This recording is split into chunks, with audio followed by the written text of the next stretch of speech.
అందరికీ నమస్కారం. Kidney stones problem ఇది ఎవరికి వాళ్ళకి వచ్చేది కాదు. కొంతమందికి ఫ్యామిలీ హెరిడిటరీ ఉంటుంది. వాళ్ళ ఫ్యామిలీలో అందరికీ కిడ్నీ స్టోన్స్ వస్తూనే ఉంటాయి. అది కూడా కాకుండా ఒకసారి కిడ్నీ స్టోన్ వస్తుంది, దానికి సర్జరీ చేయిస్తారు, మళ్ళీ కిడ్నీ స్టోన్ తయారవుతూనే ఉంటుంది.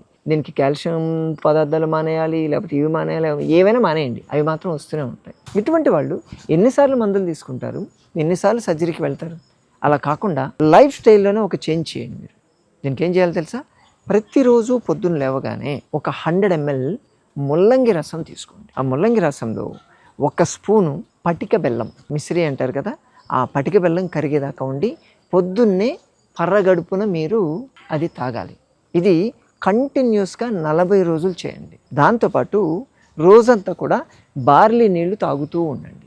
ఇది తాగుతూ ఉంటే మీకు ఉన్నటువంటి కిడ్నీ స్టోన్ కరుగుతుంది. ఇంకా మళ్ళీ కొత్తగా కిడ్నీ స్టోన్స్ రాకుండా ఆపేటువంటి కెపాసిటీ దానికి ఉంటుంది. సింపుల్. కాకపోతే ముల్లంగి రసము కొంచెం మనం కూర చేసుకొని తీసుకోవడం అలవాటు, కానీ ఇలా పచ్చిగా తీసుకుంటే కొంచెం నాలుకేదో దురదలాగా అనిపిస్తూ ఉంటుంది. ఏం కాదు, అందుకే కదా మనం మిశ్రీ ఇచ్చాం, తీయగానే ఉంటుంది. చేసుకొని చూడండి, చాలా మంచి రిజల్ట్స్ ఉంటాయి.